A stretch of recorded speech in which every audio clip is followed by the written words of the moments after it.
Okay, अब हम लोग क्या करेंगे, जैसे कि मैंने बात किया था use of beside and besides, ये भी हमारे बहुत इंपॉर्टेंट यूज है।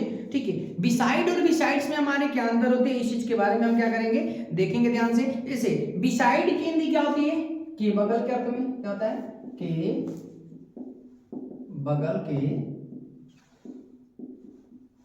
अर्थ में। ठीक है, और बिसाइड्स का मतलब क्या होता है, कि अतिरिक्त, कि अतिरिक्त के, ठीक है, कि अतिरिक्त के अर्थ में। ठीक है, तो अब हमें क्या करना पड़ता है, अब हमको ध्यान से देखो, ध्यान से मैं लिख दिया कि अतिरिक्त के अर्थ में, बिसाइड में क्या हो जाएगा, और जैसे मान लो मैं कह दूं यहां पे एग्जांपल, एक छोटा सा एग्जांपल देंगे, ही सैड, क्या ही सैड बिसाइड होगा या बिसाइड्स, यहां पे भी मैं मी लिख दे रहा हूं और यहां पे भी मी लिख दे रहा हूं। ठीक है, ही सैड बिसाइड मी या ही सैड्स बिसाइड मी। अब यहां पे बिसाइड सही होगा कि बिसाइड सही होगा, आप ये बता लो। ठीक है, तो अब हमें लग रहा है कि बिसाइड सही होगा कि बिसाइड सही होगा, हमें क्या लग रहा है, ये तो ठीक ही है, तो मैं बता ही दूंगा, लेकिन आप बता लो यहां पे क्या होगा, क्योंकि के बगल में, ही सैड बिसाइड मी, क्योंकि वह मेरे बगल में बैठा है। ठीक है, तो बिसाइड की अंग्रेजी क्या होगी, यहाँ पे एस वाला नहीं होगा, तो दूसरे वाला हमारा ये गलत है, यहाँ पे क्या होगा, बिसाइड होगा। लेकिन याद रख लीजिएगा, जैसे मान लो कि मैं कह दूं कि ही गेव मी, एक दूसरा एग्जांपल, ही क्या हो जाएगा, ही गेव मी, क्या हो जाएगा, he gave me a book. ठीक है, बी बिसाइड में लिख दे रहा हूं और इधर besides a copy, a copy ना। अब यहां पे देखो, he gave me a book beside me, beside a copy या besides a copy। ठीक है, तो besides copy, तो अब देखो ध्यान से, अब इसके साथ beside नहीं लगेगा, इसके साथ क्या लगेगा, besides लगेगा। क्यों besides लगेगा, ठीक है, क्यों लगेगा, क्यों, क्योंकि अतिरिक्त के अर्थ में हम besides स्पेलिंग का प्रयोग करते हैं। क्यों यार, थोड़ा सी स्पेलिंग में देखो मैं क्यों बोला हूं, देखिएगा, ऐसा नहीं है कि ये स्किल है पढ़ाने की, स्किल और भी बेहतरीन आपको दी जा सकती है। देखो आप कहोगे कि जब आपको कई बार हमारे बच्चे करते हैं सर आप क्या बोलते हैं, बहुत एनर्जेटिक के साथ नहीं पढ़ाते, नहीं क्लास लेते हैं। देखो क्लास 10th की है, तो बिल्कुल हमें नॉर्मल शब्दों का यूज करके ही बताना है। ठीक है ना, क्या नॉर्मल शब्दों का, यदि सपोज मान लो कि मुझे इसको क्या करना पड़ेगा, थोड़ा सा एनर्जेटिक बताना पड़ेगा, तो मैं बताने लगूंगा भाई ही साइड बिसाइड मी, ही साइड बिसाइड्स मी, तो यहां पे थोड़ा सा सिर्फ और सिर्फ क्या हमें एनर्जेटिक मोड में बताने पड़ते, लेकिन अब घबराओ नहीं। ठीक है, मेरा कहने का मतलब ये चीज है कि हमारा ये जो बिसाइड का प्रयोग किसके होता है, कि बगल के अर्थ में, और बिसाइड्स का प्रयोग क्या होता है, कि अतिरिक्त के अर्थ में होता है। ठीक है ना, देखो ये हमारे बहुत ही इंपॉर्टेंट पॉइंट बनने वाले हैं, समझ लो। ठीक है, कोई दिक्कत इसमें नहीं ना। अब हम आगे बात करेंगे दूसरे पॉइंट के बारे में। ठीक है, दूसरा पॉइंट हमारा क्या हो जाएगा, बिटवीन और अमंग, क्या हो जाएगा, ये भी हमारा, देखो मैं आपको बताऊं क्लास 10th के लिए मैं बता रहा हूं ये वीडियो। ठीक है, तो क्लास 10th के लिए वीडियो जो जिस तरीके की जरूरत है हो सकता है ना, उसी तरीके की हम क्या करेंगे, वीडियो बनाएंगे। ठीक है ना, अब जब बिटवीन का प्रयोग हम क्या करते हैं, देखो ध्यान से, बिटवीन और अमंग में यहाँ पे क्या हो जाएगा, बिटवीन, ये बिटवीन और क्या हो जाएगा, अमंग। ठीक है ना, अमंग,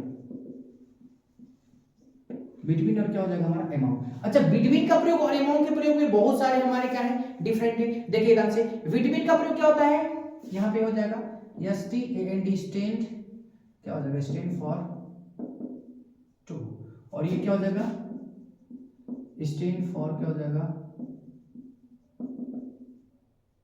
मोर देन टू। समझे, यहां पे बिटवीन का प्रयोग होता है स्टैंड फॉर टू के लिए, और अमाउंट का प्रयोग क्या होता है, स्टैंड फॉर क्या, मोर देन टू के लिए। लेकिन याद रख लीजिएगा, यहां पे क्या होता है, बट सम टाइम, क्या हो जाएगा, बट समटाइम्स क्या होता है, मोर देन क्या हो जाएगा, टू यूज बिटवीन। मैंने क्या लिखा कि बिटवीन का प्रयोग दो के लिए होता है, अमाउंट का प्रयोग दो से क्या होता है, अधिक के लिए होता है। लेकिन कभी कभी हम क्या करते हैं, बिटवीन का प्रयोग कितने करते हैं, बिटवीन का प्रयोग हम दो से क्या करते हैं, अधिक के लिए करते हैं। लेकिन कब करते हैं, ठीक है, लेकिन जब हमारा इसमें क्या होता है, क्लोज रिलेशन होता है, क्या होता है, क्लोज क्या रिलेशन, मतलब एकदम बिल्कुल क्या, सगा संबंधी। ठीक है ना, सगा संबंधी जब होता है ना, तो हम किस चीज का प्रयोग करते हैं बता दीजिए, हम उसके साथ हम किस चीज का, ये बिटवीन का प्रयोग करते हैं। समझ में आई बात? तो इस बात को क्या रखे रहोगे, आप याद करोगे और ध्यान पूर्वक क्या करोगे, मेरी बातों को समझने की कोशिश करोगे, ठीक है ना, याद रख लीजिएगा। मैं आपको उदाहरण के माध्यम से इस चीज को समझा रहा हूं, देखोगे ध्यान से। मैं जैसे यहाँ पे उदाहरण दे रहा हूं, लिख रहा हूं कि देयर आर, ठीक है ना, समझोगे ध्यान से। बहुत ही इंपॉर्टेंट क्या बोलते हैं हमारा, देयर इज क्या हो जाएगा, there is unity between Ram and क्या हो जाएगा, सीता हो जाएगा, ठीक है। अब there is unity between Ram and Sita का मतलब क्या है कि यहाँ पे राम और सीता के बीच में क्या है, एकता है। लेकिन अभी मैं मान लो कि यहाँ पे मैं क्या कर दूं, सपोज दूसरा एग्जांपल लिख दूं, क्या हो जाएगा, अब देखोगे ध्यान से, यहाँ पे मैं क्या करूं, देयर इज यूनिटी, क्या हो जाएगा, देयर इज यूनिटी अमॉन्ग, क्या हो जाएगा, अमॉन्ग, समझो, तो क्या हो जाएगा, राम सीता एंड क्या हो जाएगा, गीता। अब यहाँ पे मैंने 3 नाम लिए, क्या लिए यहाँ पे, 3 नाम लिए, ये 3 नाम। अब देखो ध्यान से, जब भी यहाँ पे क्या, राम सीता और गीता, अब ये नहीं कि राम सीता गीता से कोई मतलब नहीं हमारा, कोई भी आप यहाँ पे नाम ले सकते हो, ठीक है ना, कोई भी 2 चीजों को दर्शाओगे तो वहां पे हम बिटवीन का प्रयोग करते हैं, और एक 2 से अधिक हो जाएंगे तो किस चीज का, हम अमॉन्ग का प्रयोग करते हैं, ठीक है। लेकिन इसी में जब क्लोज रिलेशन होता है, जैसे मान लो कि मैं एग्जांपल क्लोज रिलेशन का लिख दूं कि अ फार्मर, फार्मर ना, फार्मर की स्पेलिंग कई बार लोग गलत लिख देते हैं, ठीक है। अ फार्मर, ठीक है, a farmer had 4 son, had 4 sons, a farmer had क्या हो जाएगा, 4 सन्स एंड देयर, आप समझोगे, अब यहां पे क्या लिखा भाई, there was unity, there was unity, unity between या क्या, अमॉन्ग दे। अच्छा यहाँ पे सही क्या होगा, आप देखो मैं लिख दिया, a farmer had 4 sons and there was unity between them या अमॉन्ग देम। हाँ बता दो, एक ही किसान के कितने लड़के, एक ही किसान के कितने लड़के, 4 लड़के। जब यहाँ पे 4 सन्स है, ठीक है, तो यहाँ पे किस चीज का प्रयोग होना चाहिए, अमॉन्ग का। लेकिन यहाँ पे क्लोज संबंध है, और मैंने आपको बताया है कि बिटवीन का प्रयोग, क्या, बिटवीन का प्रयोग हम कब करते हैं, बिटवीन का प्रयोग हम तब करते हैं, ठीक है, जब 2 के लिए आए, अर्थात 2 संख्याओं का बोध कर, जैसे राम एंड श्याम है, मोहन एंड गीता है, रमेश एंड विशाल है, इस तरीके से, समझ रहे हो ना। लेकिन हम 2 लोगों के बीच में जब अधिक की बात की जाए तो उसके साथ हम किस चीज का, अमॉन्ग का यूज करते हैं, किस चीज का प्रयोग करते हैं, अमॉन्ग का। लेकिन एक और बात सबसे इंपॉर्टेंट हमारी पॉइंट आ जाती है हम लोग के सामने, वो कौन सी सारी बातें पॉइंट हमारे सामने आती है, तो सामने हमारी पॉइंट ये बन के आती है ना बाबू, कि जब भी हम क्या करते हैं, 2 से अधिक होता है तो अमॉन्ग का, लेकिन जब क्लोज ब्लड रिलेशन, सगा संबंधी की बात की जाती है और 2 से भी अधिक लोग हों, ठीक है,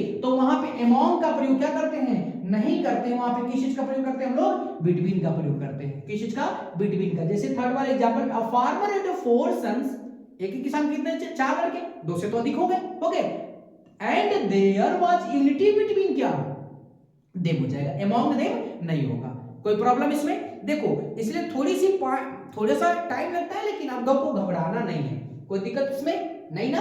चलो अब आगे हम क्या करते हैं, बात करते हैं, आगे देखेंगे ध्यान से हम लोग, ठीक है।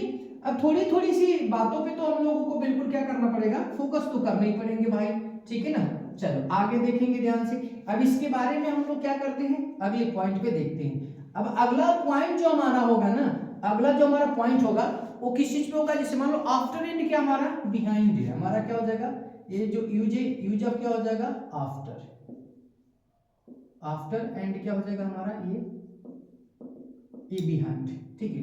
आफ्टर एंड बिहाइंड में भी हमारी यूजेस इंपॉर्टेंट है, देखो ध्यान से। आफ्टर का प्रयोग क्या होता है, देखो आफ्टर का प्रयोग क्या होता है, गति के भाव में होता है, और बिहाइंड का क्या होता है, स्थिर के भाव में होता है। किस चीज के भाव में, स्थिर के भाव में। ऐसे आफ्टर का प्रयोग होता है गति के रूप में, गति के क्या अर्थ में, और इसका क्या होता है, स्थित अवस्था में ना। जैसे मैं आपको बता दे रहा हूं, जैसे एग्जांपल देखोगे, ही इज स्टैंडिंग, एग्जांपल में he is standing behind me, क्या हो जाएगा, बिहाइंड क्या हो जाएगा, बिहाइंड मी। अब देखो ध्यान से, यदि वो ही इज स्टैंडिंग मतलब कि वो मेरे पीछे खड़ा है, ठीक है ना। वैसे बिहाइंड की हिंदी क्या होती है, पीछे होती है, लेकिन पीछे खड़ा है, या मान लो he is running behind me, तो जब वो जो काम करेगा ना, जो काम करेगा उस काम में तो बिल्कुल वो कंटिन्यूटी रहेगा। इसके लिए मैंने यहाँ पे स्थिर लिखा है। गति जब अपने गति में नहीं कर देंगे, क्यों गति में नहीं करेंगे, यदि मान सपोज यदि वो रनिंग भी कर रहा है ना, तो समान गति अवस्था में ही रहना चाहिए, समझ रहे हो ना। तो एक वो स्थित अवस्था को, अब ऐसा मान लो कि वो हमेशा चल ही रहा है, सपोज चल, जैसे मान लो कि चलने की कोशिश कर, तो भाई चल रहा है तो वो स्थित अवस्था में ही चल रहा है। अब कहो कि सर स्थिर अवस्था में चलने का तात्पर्य क्या है, क्योंकि देखो जब भी आप कोई काम, जैसे सपोज मैं पढ़ा रहा हूं, तो मैं कंटिन्यू पढ़ा रहा हूं ना, है कि नहीं, तो मैं कंटिन्यू पढ़ा रहा हूं, तो एक, अब इसका मतलब ये चीज है कि अब हम इसको दूसरे शब्दों में कह सकते हो कि मैं ठहरा हूं, मतलब कहां ठहरा हूं, तो पढ़ाने के संदर्भ में ठहरा हूं यहां पे।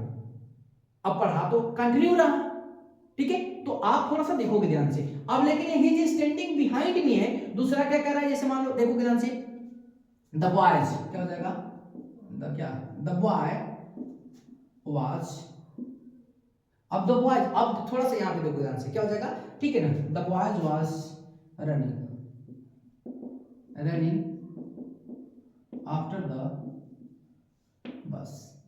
अच्छा, the boy was running after the bus. अब देखो आफ्टर मतलब क्या, अब देखो लड़के किसके पीछे, बस के पीछे क्या कर रहे हैं भाई, अर्थ तो पीछा है ना, अर्थ तो पीछा है, लेकिन इसका क्या, गतिज में, इसका क्या, स्थिति में, ठीक है ना, इन दोनों का अर्थ तो पीछे के सेंस में है। The boys was running after the bus. अच्छा बच्चा कहां दौड़, बस के आगे तो दौड़ेगा नहीं, सीधी सी बात है, उसके पीछे ही दौड़ सकता है, आगे भी दौड़ सकता है, ऐसा थोड़ी नहीं कि आगे नहीं दौड़ सकता, लेकिन यहाँ पे सेंस क्या है, ठीक है ना, the boys was running after the बस, अर्थात वो लड़का बस का क्या कर रहा है, पीछा कर रहा है, लेकिन गति अवस्था में पीछा कर रहा है। यहाँ पे he is standing behind me, वो कहां खड़ी है, तो मेरे पीछे खड़ी है, ठीक है ना। तो यहाँ पे बिहाइंड का क्या होता था, यहाँ पे पीछे के अर्थ में, किसके अर्थ में, वो पीछे के अर्थ में, पीछे के क्या अर्थ में, यहाँ पे, तो ये हमारा क्या हो जाएगा, ये स्थित अवस्था था, क्या था हमारा, स्थित अवस्था था। और यहाँ पे आफ्टर का प्रयोग क्या होता है बता दो, यहाँ पे क्या होता है, हाँ पीछे, यहाँ पे भी, ये भी क्या हमारा, ये भी पीछे ही है, लेकिन किसके अर्थ में, ये गति के अर्थ में, गति के क्या, गति के, हाँ अर्थ में, कोई दिक्कत इसमें। अब आगे देखना से देखो, जब हम इस तरीके की जब यूजेस को क्या करेंगे, जब ढंग से देख लेंगे, ठीक है, तो मुझे नहीं लग रहा है कि आपके कोई भी क्वेश्चन क्या होंगे, बचने वाले हैं, ठीक है, कोई प्रॉब्लम इसमें। चलो अब आगे हम बात करेंगे, 2 पॉइंट और हमारे क्या करते हैं, अब थोड़ा सा इन पॉइंटों को हम लोग देखेंगे ध्यान से, अगले पॉइंट को। अब अबाउट की हिंदी क्या होती है, थोड़ा सा देखेंगे ध्यान से, अबाउट का मतलब क्या होता है, ठीक है, अबाउट के बारे में देखते हैं, अबाउट, ठीक है, ये भी हमारे बहुत अच्छे इंपॉर्टेंट यूजेस हमारे हैं, ठीक है ना, अबाउट, अबाउट के बारे में भी हम लोग क्या करेंगे, पढ़ेंगे और देखेंगे ध्यान से कि किस तरीके से हमारे क्वेश्चंस होते हैं। अबाउट, अबाउट, ठीक है ना, अबाउट का मतलब क्या होता है कि बारे में या लगभग, ठीक है, के बारे में या क्या हो जाएगा, लगभग। अब देखो ध्यान से, अबाउट, जैसे मान लो कि टेल मी अबाउट विवेक, क्या है, हम मान लो क्या के बारे में, यहाँ पे एग्जांपल में लिख दे रहा हूं, क्या हो जाएगा, टेल मी अबाउट दी। अब इसका मतलब क्या होता है, अबाउट मतलब क्या होता है के बारे में। अब मुझे किसके बारे में बताओ, दीपक के बारे में बताओ, ठीक है, क्या बताओ, दीपक के बारे में बताओ। अच्छा, लगभग के अर्थ में इट इज अबाउट 4 o'clock, जैसे मान लो यहाँ पे क्या हो जाएगा, हाँ इट इज अबाउट 11 o'clock, ठीक है, लगभग कितने बजे होंगे, 11 बजे होंगे, नहीं पूछता है क्या बजे होंगे, अब देख से कॉमन सेंस में, अच्छा कितना बज रहा होगा, तो लगभग 11 बज रहा होगा, आई थिंक इस, तो ये वाला सेंस होता है, तो वहां पे हम किस चीज का प्रयोग करते हैं, अबाउट का प्रयोग करते हैं। कोई प्रॉब्लम इसमें, यहाँ पे अबाउट की हिंदी क्या होती है, हाँ लगभग है, लगभग के अर्थ में प्रयोग किया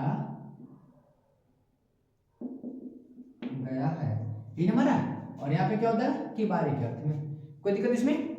तो देखो ध्यान से, अब इस तरीके से जब हम क्या करते हैं प्रीपोजिशन को देखेंगे ध्यान से, तो I think I can do and also you can do, ठीक है, मैं भी कर सकता हूं और आप भी कर सकते हो, ठीक है, कोई बहुत बहुत बहुत हार्ड चीज नहीं होती है, ठीक है ना, याद रखे रहो। बस हमें ना देखो किसी भी, देखो हम एक चीज बता रहे हैं, आप सिर्फ और सिर्फ ना किसी को भी टाइम जैसे देते हो ना, तो उसको सिर्फ टाइम देने की बात होती है। वो चाहे देखो, आप चाहे जीवन में किसी चीज को पाने की बात करो, ठीक है, या चाहे आप उसे देखो, यदि चाहे वो आप ज्ञान की बात करते हो, चाहे दोस्त मित्र किसी को भी यदि पाने की यदि बात करते हो, तो उसको भी समय देना पड़ता है, सीधी सी बात है। यदि आपको उसकी जरूरत है, सपोज यदि मेरे को जरूरत है, क्या मेरे को जरूरत है कि अच्छा मैं क्या चाहता हूँ, मैं भी चाहता हूँ मैं भी पढ़ाऊँ और मेरा भी मतलब यूट्यूब चले और ढंग का मैं भी कुछ काम कर सकूँ, ठीक है, जो भी जितना भी हमसे कंट्रीब्यूट हो सकता है उतना बच्चों के लिए कर सके। तो अब हम पाना चाहते हैं ये चीज कि हमारा भी नेम फेम हो, तो हम क्या कर रहे हैं, कंटिन्यू समय दे रहे हैं कि नहीं दे रहे हैं, दे रहे हैं ना। उसी तरीके से हम इस टॉपिक को भी क्या करेंगे, जितना समय देंगे ना उतना ही क्या करेगा, हमारा ये साथ देगा, ठीक है। अलोंग का मतलब क्या होता है कि साथ साथ, ठीक है, अलोंग की हिंदी क्या होती है, के साथ साथ। अब के साथ साथ में क्या हो जाएगा, देखो ध्यान से, ऐसे मान लो बोल देंगे अरोड, ठीक है ना, क्या हो जाएगा, अरोड, कर देंगे अरोड। अब थोड़ा सा यहां पे देखेंगे ना, अरोड रंग क्या बोलते हैं, runs, runs along, along along, उसके बाद क्या हो जाएगा हमारा, the railway line, the railway,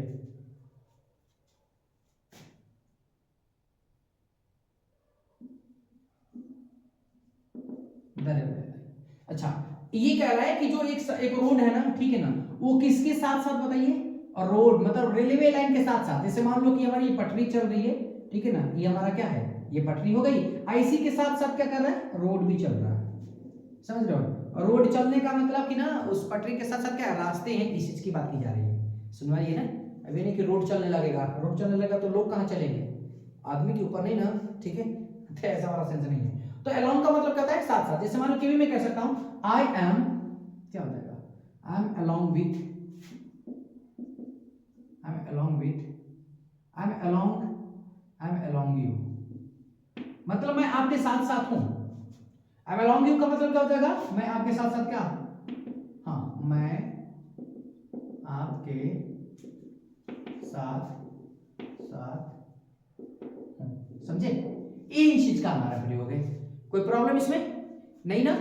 तो अभी थोड़ा सा एक और देख ध्यान से, आप देखो ध्यान से, तो ये पॉइंट जो हमने बताया आपको, ठीक है, तो अभी हम आपको क्या करते हैं, अगले प्रीपोजिशन के बारे में और जिक्र करते हैं, ध्यान से देखेंगे।